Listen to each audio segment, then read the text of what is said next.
नमस्कार दोस्तों, स्वागत है आपका हमारे चैनल टेल्स बाय यशु पर। यहाँ पर आपको मिलेंगी रोचक और सस्पेंसफुल कहानियाँ। अगर आपको यहाँ पर हमारी कहानियाँ पसंद आती हैं तो कृपया करके आप हमारी वीडियोस को लाइक करें, इसको अपने दोस्तों को साथ शेयर करें और साथ के साथ अपना कमेंट करना ना भूलें। अगर आप इस चैनल पर नए हैं तो कृपया करके इसे सब्सक्राइब भी करें। आपका ज़्यादा समय न लेते हुए चलो आज की कहानी को शुरू करते हैं। पिछले एपिसोड में हमने सुना था कि जहानी का उस बोट हाउस से निकलने के बाद अब वो बाहर ही आती है जब भी उसे अब रोहित मारवा का मैसेज आता है। उस मैसेज में लिखा हुआ था कि फ्री होकर जल्दी से रॉयल हॉस्पिटल में आ जाना। इस मैसेज को पढ़ते हुए यानी का अपने मन में सोचती है, लगता है कि मिस्टर मारवा ने अपने प्लान को अप्लाई कर दिया है। चलो अब ये सोचते हुए यानी का अब जल्दी से चेंज करके इधर रॉयल हॉस्पिटल की तरफ चली गई थी।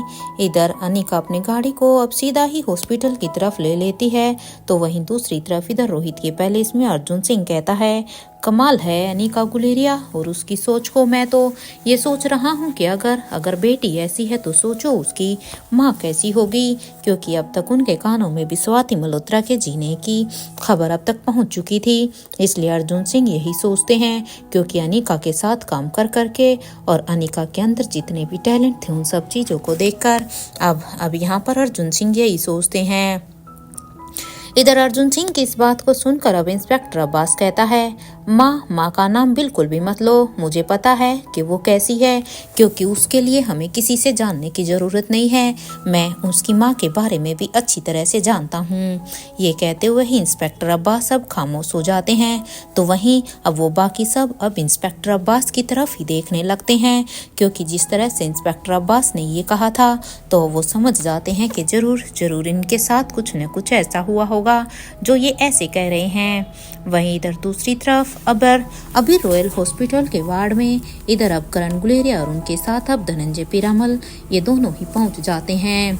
जैसे ही वो वहां पर पहुंचते हैं तो सामने डॉक्टर को देखकर अब धनंजय पीरामल उनके पास जाते हैं, और अब जैसे ही वो वहां पर जाते हैं तो वहीं करण गुलेरिया अब स्वाति के पास जाकर बस एक सासू से ही देख रहे थे, और जैसे उन्होंने स्वाति को देखा तो अब वो कंफ्यूज होकर कभी बेड पर लेटी हुई स्वाति मल्होत्रा को देखते हैं तो कभी उनके सामने खड़े हुए रोहित मारवा को, क्योंकि करण गुलेरिया को यहाँ पर स्वाति को देखकर कुछ भी समझ नहीं आ रहा था कि ये सब क्या हुआ और कैसे। या इधर धनंजय पीरामल अभी डॉक्टर से ही कहते हैं, डॉक्टर क्या हुआ है इन्हें, क्या आप कुछ बताएंगे। धनंजय की इस बात पर इससे पहले कि डॉक्टर कुछ भी कहता, धनंजय की इस बात पर अब एनी कहती है कि 15 साल पहले इनके सिर पर एक चोट लगने की वजह से ये 15 साल से बेहोश थी। अभी इनकी ब्रेन सर्जरी हुई है। अब उनकी ये बात सुनते ही धनंजय पीरामल हैरानी से अब उस डॉक्टर से कहते हैं, कब इनकी ब्रेन सर्जरी हुई है डॉक्टर। अब इस बात पर अब एनी कहती है, अब एनी रोहित की तरफ देखने लगती है, तो वहीं रोहित अब अपनी पलकों को झपका देता है, क्योंकि एनी यहाँ पर एक डॉक्टर का रोल प्ले कर रही थी। इससे पहले कि एनी अभी कोई भी जवाब देती कि तभी वहाँ पर अब राजलक्ष्मी आ जाती है, तो सभी अब बस उसी की तरफ ही देखने लगते हैं। यहाँ राजलक्ष्मी अब स्वाति मल्होत्रा के पास आकर अब उसका अच्छे से एग्जामिनेशन करने लगती है, और इसके बाद अब वो अपनी टीम से कहती है कि ये अब खतरे से बाहर हैं, डरने की कोई भी बात नहीं है, क्योंकि इनकी सर्जरी सक्सेसफुल हो गई है। ये सुनते ही अब करण गुलेरिया उससे कहते हैं, कब हुई सर्जरी, हमें तो इसके बारे में कुछ भी नहीं पता। क्या तुम बता सकती हो बेटा कि इनकी सर्जरी कब हुई, क्योंकि उन्हें तो कुछ भी समझ में नहीं आ रहा था, क्योंकि करण गुलेरिया तो अच्छी तरह से जानते थे कि स्वाति तो कब से जिंदा ही थी, इवन वो तो उससे मिले भी थे, और करण गुलेरिया ने भी राजमहल में जाने से पहले वो स्वाति के साथ ही तो थे। इसलिए इन्हें समझ में ही नहीं आ रहा था कि ये सब चल क्या रहा है, और अगर स्वाति की सर्जरी हुई है तो आखिर उसकी सर्जरी हुई कब। अब उसकी इस बात का जवाब देते हुए अब राजलक्ष्मी कहती है, 4 दिन पहले हुई थी इनकी सर्जरी। अब ये खतरे से बाहर है, घबराने की कोई भी जरूरत नहीं है। And doctor Ridhima Purohit, you did a great job. आपने इतनी अच्छी तरह से टीम को लीड किया। यहाँ आने के बाद हमने साथ में मिलकर 2 इम्पॉसिबल सर्जरीज की हैं, और वो भी बिल्कुल सक्सेसफुल।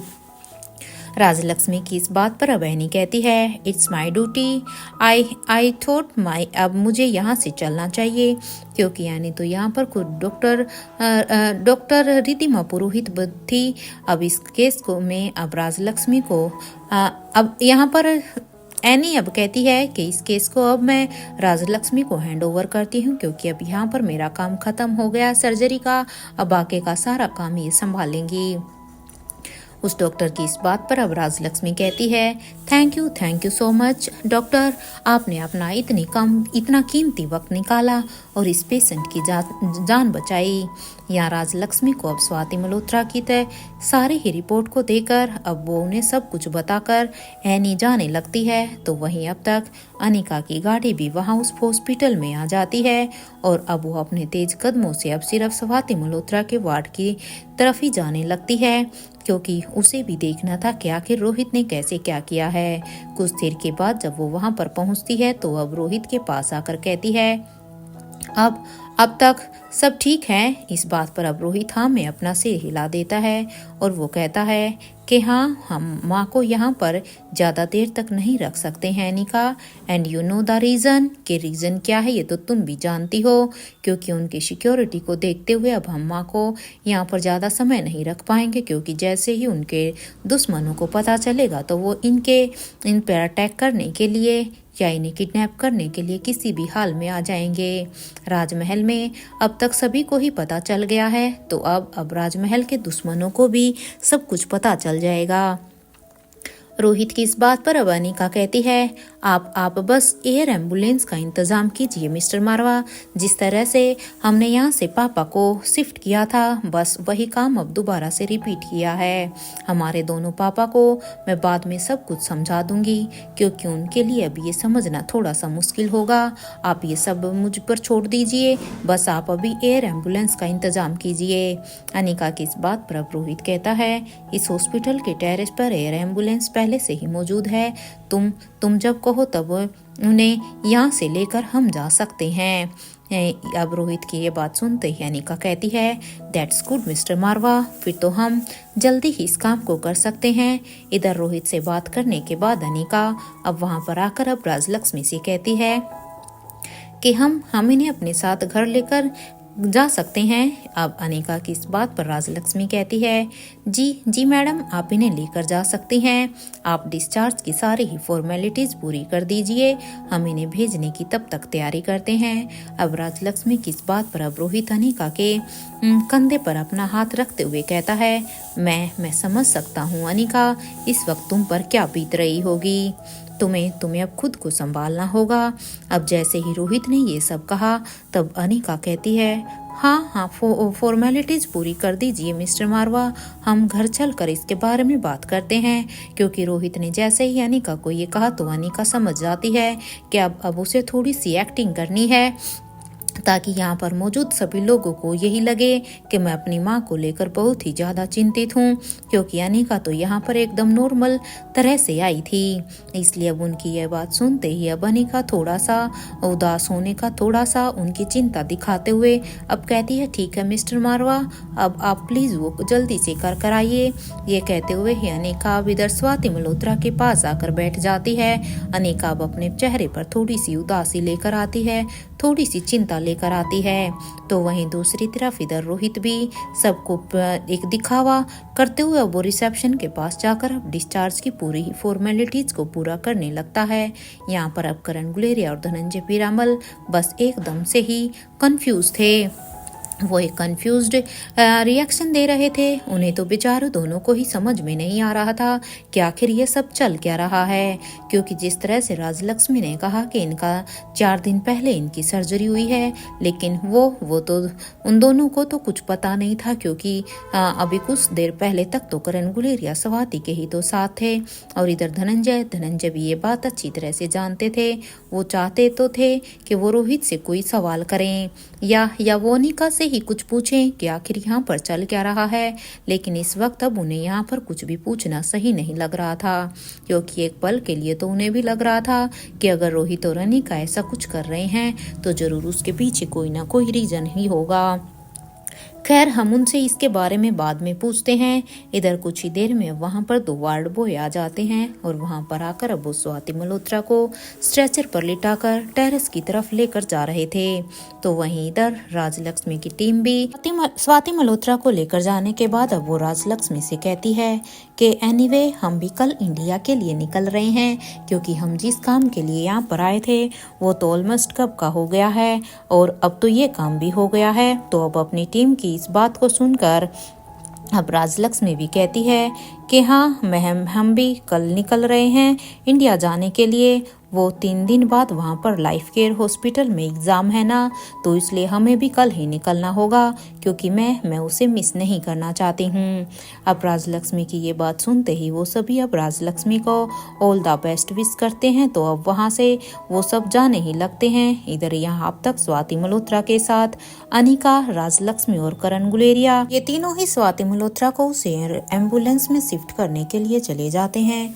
इधर अभी यहाँ पर उन सब के जाने के बाद अब रोहित और धनंजय ही वहां पर रह जाते हैं। उन दोनों के जाने के बाद अब रोहित धनंजय से कहता है कि मैं आपको राजमहल ड्रॉप कर देता हूं, अगर आप राजमहल जाना चाहते हैं तो।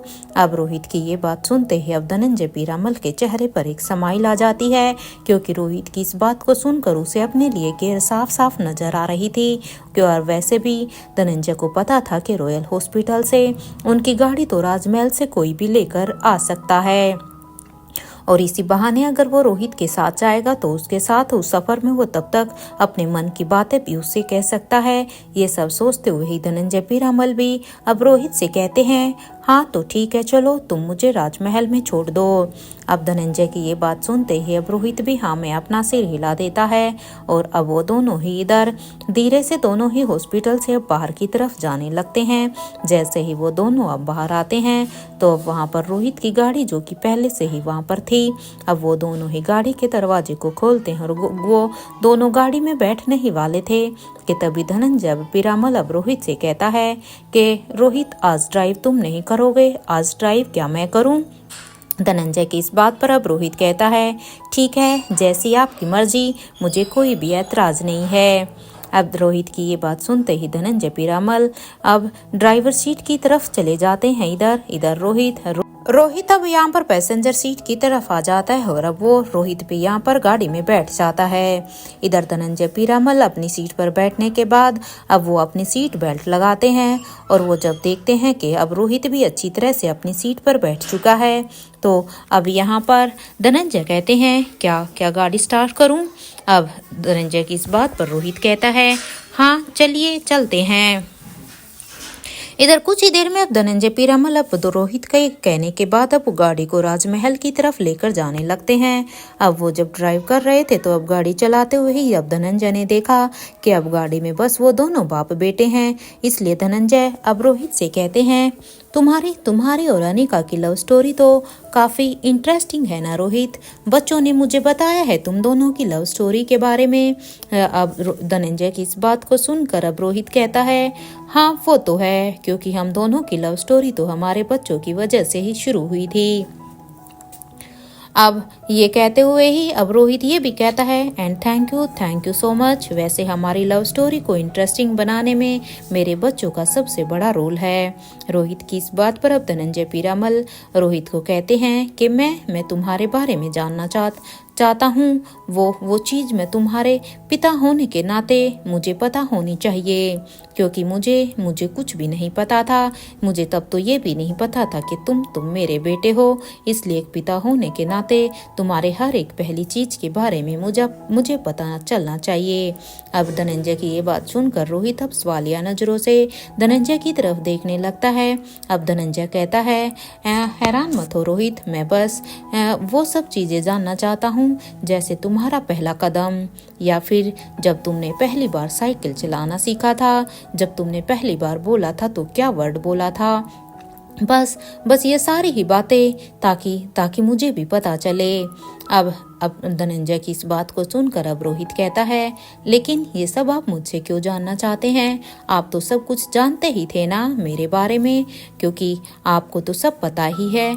अब रोहित की यह बात सुनते ही अब धनंजय पीरामल कहते हैं, हाँ मैं जानता हूँ, लेकिन वो मैं अपने बेटे के बारे में नहीं जानता, क्योंकि मैं जो कुछ भी जानता था वो मैं अपने भतीजे के बारे में जानता था, क्योंकि उस समय मैं तुम्हें अपने भतीजे के रूप में देखता था।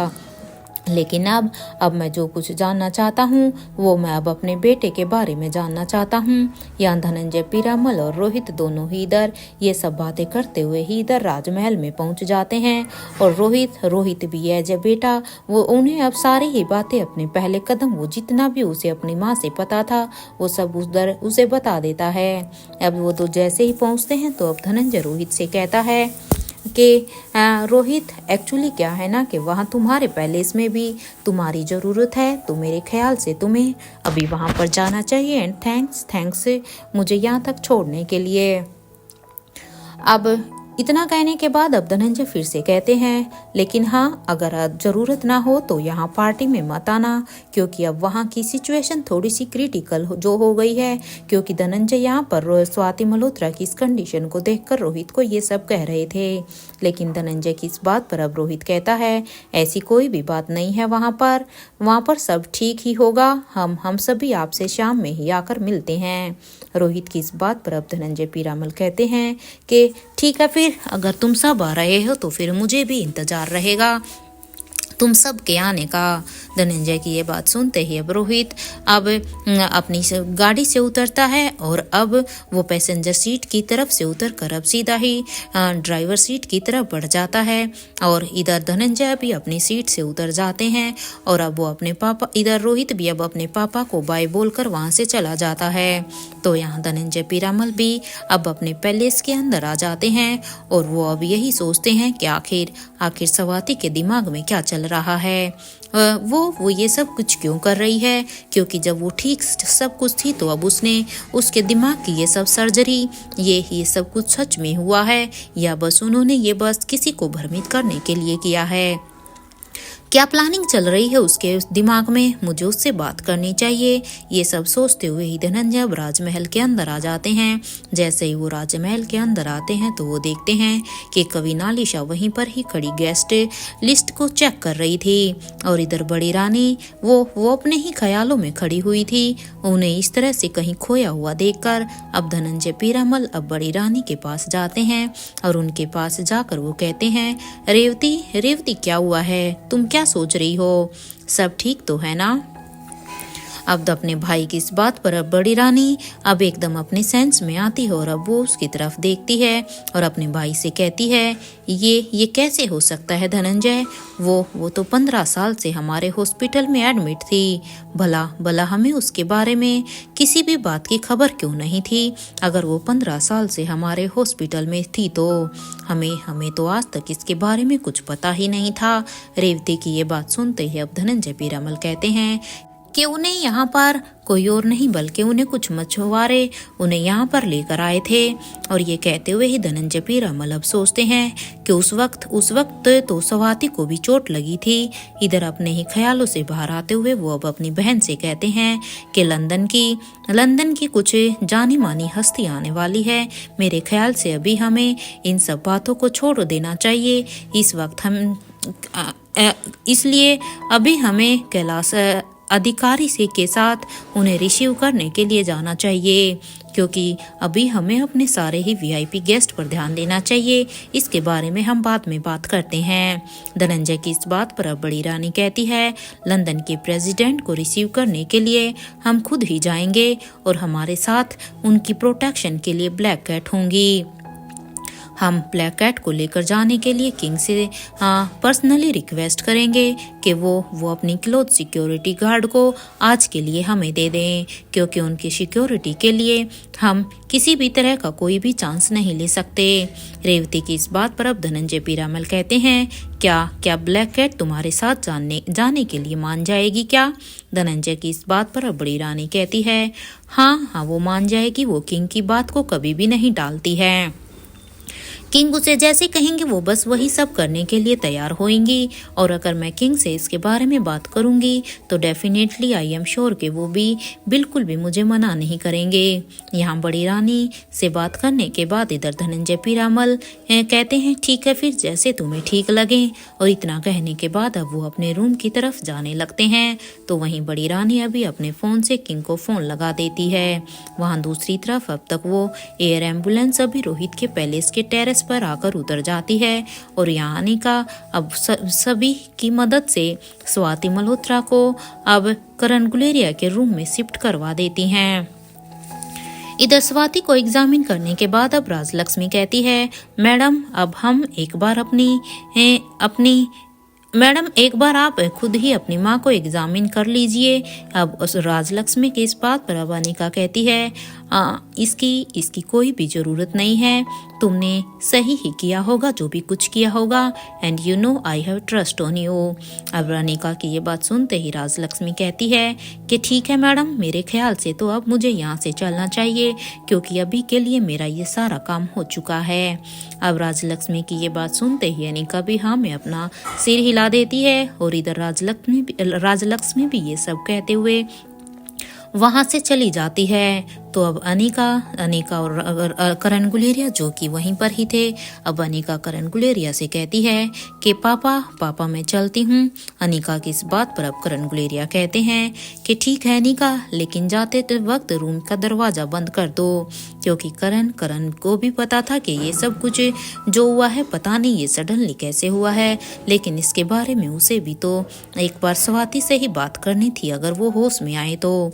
इधर करण की इस बात पर अब अनिका कहती है क्या हुआ है पापा, क्या कुछ हुआ है क्या? आप मुझे इस तरह से कुछ आपको देखकर मुझे ऐसा लग रहा है जैसे आप किसी गहरी सोच में हो, इसलिए अगर आप चाहो तो मुझसे पूछ सकते हो या मुझे बता सकते हो। अनिका की ये बात सुनते ही अब करण गुलेरिया कहते हैं कि मुझे कुछ जरूरी बात करनी है अनिका। अब अपने पापा की ये बात सुनते ही अनिका अब उस रूम के दरवाजे को बंद कर देती है और अब वो कहती है क्या हुआ है पापा?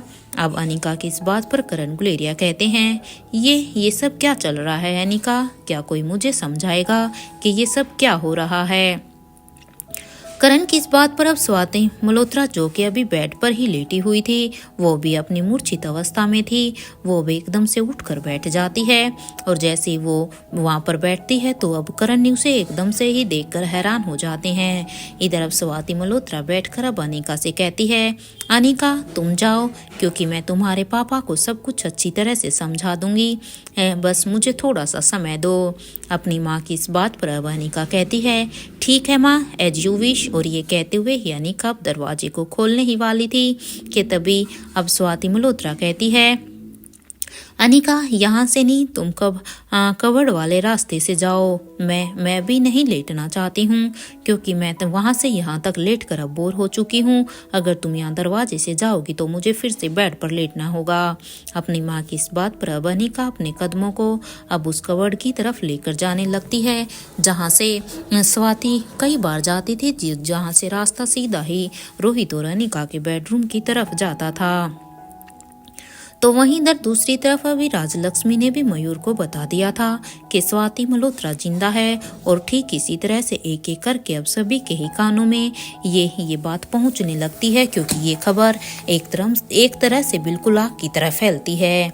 इधर जैसे ही किशन मामा ने ये सब सुना कि उनकी बहन स्वाति मल्होत्रा जिंदा है तो उन्हें तो अपने कानों पर यकीन ही नहीं हुआ और वो अब कहते हैं ये तुम क्या कह रही हो अंजलि, क्या वाकई में स्वाति जिंदा है? क्योंकि किशन मामा को ये बात अंजलि मल्होत्रा ने ही कही थी जब यहाँ पर रोहित के पैलेस में ये बात उनके कानों में आई।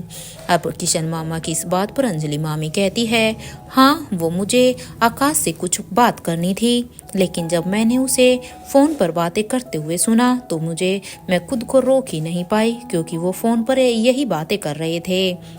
इस बात पर अब किशन मामा कहते हैं कि मैं तुम्हें बता नहीं सकता हूँ अंजलि कि मैं आज कितना खुश हूँ। और अरे माँ को तो जब पता चलेगा कि उनकी बेटी स्वाति जिंदा है तो वो तो शायद मुझे ऐसा लग रहा है कि खुशी से पागल हो जाएगी क्योंकि मैं बता नहीं सकता। मैंने तो कभी सपने में भी नहीं सोचा था कि मैं कभी अपनी बहन से फिर से दोबारा से मिल पाऊंगा। अंजलि, तुम्हें याद है ना कि किस तरह से स्वाति की याद में माँ की आंखों से आंसू रुकते ही नहीं थे और वो रो रो कर बिल्कुल ही अंधी हो गई थी। अरे वो तो हम शुक्रगुजार हैं अनिका का कि उस अनिका आ गई थी जिसने अनिका की माँ की रोशनी ही को वापस लौटा दिया। अनिका अनिका हमारी जिंदगी में सच में एक एंजल बनकर आई थी। अब किशन की इस बात पर अब अंजलि मामी कहती है, मुझे अच्छी तरह से याद है किशन कि किस तरह से क्या कुछ हुआ था। अरे स्वाति तो खुद मेरी दोस्त है, तो भला मैं ये सब कैसे भूल सकती हूँ। लेकिन किशन चलो, अभी उसे करण गुलेरिया के रूम में रखा गया है, हमें भी उससे मिल लेना चाहिए। ये सुनते ही अब किशन मामा कहते हैं, हाँ हाँ अंजलि चलो, जल्दी से चलते हैं, मुझे बस एक बार मेरी बहन से मिलना है। मैं बस उसे एक बार अपनी आंखों से देखना चाहता हूँ, क्योंकि मेरा भले ही मैं तुम्हारे ऊपर मैं वैसे शक नहीं कर रहा, मुझे तुम्हारी बातों पर विश्वास है, लेकिन जब तक मैं अपनी आंखों से नहीं देख लेता तब तक शायद मेरे दिल को तसल्ली नहीं होगी। ये कहते हुए ही वो दोनों अभी बातें करते हुए ही करण गुलेरिया के रूम की तरफ बढ़ने लगते हैं। तो वहीं अब तक रेखा मूर्ति, जो कि अभी सोच में ही थी, क्योंकि उन्हें तो फोन करके बड़ी रानी ने ही सब कुछ बता दिया था कि स्वाति मल्होत्रा जिंदा है, तो वो तो अब अपने रूम से बाहर निकलकर अब अनिका से ही मिलने के लिए जा रही थी, उनसे कंफर्म करने के लिए कि तभी उन्होंने देखा कि करण गुलेरिया के पास तो एकदम से ही भीड़ लगी हुई थी, क्योंकि जिसको भी पता था कि स्वाति मल्होत्रा जिंदा है और उन्हें यहाँ पर करण गुलेरिया के कमरे में शिफ्ट कर दिया गया है, तो वो सब उसे देखने के लिए, उनसे मिलने के लिए वहां पर खड़े हुए थे। और उनके कानों में वहां पर श्रेया की आवाज आती है कि मैं तो बहुत ही एक्साइटेड हूँ अनिका की माँ को देखने के लिए। अरे मैं भी तो देखूं कि उनकी माँ दिखने में कैसी थी। यहाँ अब आकाश अब करण गुलेरिया के रूम को नॉक करने लगता है, तो इधर कुछ ही देर में जब अंदर से दरवाजा खुलता है तो अब आकाश गुलेरिया कहता है, पापा क्या सच में अनिका की माँ स्वाति मल्होत्रा जिंदा है? पापा प्लीज बताइए ना, क्योंकि हमें इस बात पर विश्वास नहीं हो रहा। आकाश की इस बात पर अब करण गुलेरिया कहते हैं, हाँ वो जिंदा है, लेकिन वो अभी बेहोश है बेटा, अभी आप उनसे मिल नहीं पाओगे। और सबसे बड़ी बात, वो भी खतरे से बाहर भी है, क्योंकि डॉक्टर ने खुद कहा है कि वो खतरे से बाहर है, लेकिन वो अभी अपने होश में नहीं है। जब तक उन्हें होश में नहीं आ जाता तब तक मैं कुछ भी नहीं कर सकता हूँ। अरे मुझे तो ये बात खुद राजलक्ष्मी ने ही बताई थी। अब करण की ये बात सुनते ही इधर अब किशन मामा कहते हैं कि मैं तो बस एक बार अपनी बहन को अपनी आंखों से देखना चाहता हूँ, भले ही वो बेहोशी की हालत में ही क्यों ना हो। क्या वो हमारे साथ ट्रैवल कर सकती हैं? मेरा मतलब है कि अगर वो ठीक हैं तो, क्योंकि हम लोग तो सब अब इंडिया जा रहे हैं ना, तो मैं बस इसीलिए पूछ रहा था। लेकिन अगर वो ठीक नहीं है तो ऐसा करते हैं, मैं जाना कैंसिल कर दूंगा, तब तक मेरी बहन अब पूरी तरह से ठीक नहीं हो जाती, तब तक अब मैं अपनी बहन को यहाँ से लिए बगैर नहीं जाने वाला हूँ। तब तक मैं अपनी बहन के साथ यहाँ इसी पैलेस में ही रहूँगा। अब किशन मामा की ये बात सुनते ही अब करण गुलेरिया कहते हैं कि अगर तुम अपनी बहन को ही देखना चाहते हो तो ठीक है, तुम अपनी बहन को देख सकते हो, मैं तुम्हें बिल्कुल भी नहीं रोकूंगा, लेकिन अभी वो मेरे साथ गुलेरिया हाउस में रहेगी, वहाँ पर मैं तुम्हारी बहन को किसी भी चीज़ की कमी नहीं होने दूंगा। करण गुलेरिया की ये बात सुनते ही अब अंजलि मामी कहती है, करण ये सारी बातें बाद में करते हैं, पहले हमें स्वाति को देखने तो दो ना, प्लीज अभी दरवाजे से हटो, क्योंकि अभी हमें अंदर आकर एक बार स्वाति को अपनी नजरों से देखना है। अंजलि मामी की ये बात सुनते ही अब करण गुलेरिया अभी रास्ते से हट जाते हैं, तो वहीं अब सबसे पहले वहां पर अब किशन मामा और अंजलि मामी ही कमरे में घुसते हैं और वो स्वाति से मिलने के लिए गए थे। इतने सालों के बाद अपनी बहन को अपनी आंखों के सामने देखकर किशन मामा की आंखों में एक नमी सी आ जाती है। ये आंसू उनके खुशी के आंसू थे। न जाने कितने ही पल से उसे इस चीज का इंतजार था। इवन उसने तो सपने में भी नहीं सोचा था कि कभी उसकी बहन इस तरह से उसकी आंखों के सामने आएगी। और उनके आंसू की एक बूंद तो अब उसके गाल पर आने ही वाली थी कि अब उन्होंने अपने आप को खुद को अपने इमोशंस को रोक लिया और अब वो अपनी बहन के साथ बैठकर बस एक नज़र बस अपनी यहाँ पलकों को बिना चपकाए बस स्वाति को ही देख रहे थे। जहाँ एक तरफ सभी एक एक करके स्वाति मल्होत्रा से मिल रहे थे, तो वहीं दूसरी तरफ अनिका भी अभी बाथरूम से चेंज करने के बाद आ जाती है। और वो जैसे ही अब अपने बेड पर बैठती है तो उसकी नज़र अब वहाँ पर सीधा ही साइड टेबल पर रखे हुए उन 2 गिफ्ट पर फिर से जाती है, जो उन्हें वहाँ पर सुबह जब वो उठी थी तब उसने देखे थे। तो अब वो उन्हें जैसे ही उठाती है और वो उन्हें अनपैक करने ही वाली थी कि तभी अब यहाँ पर अनिका के रूम का दरवाज़ा नॉक होने लगता है।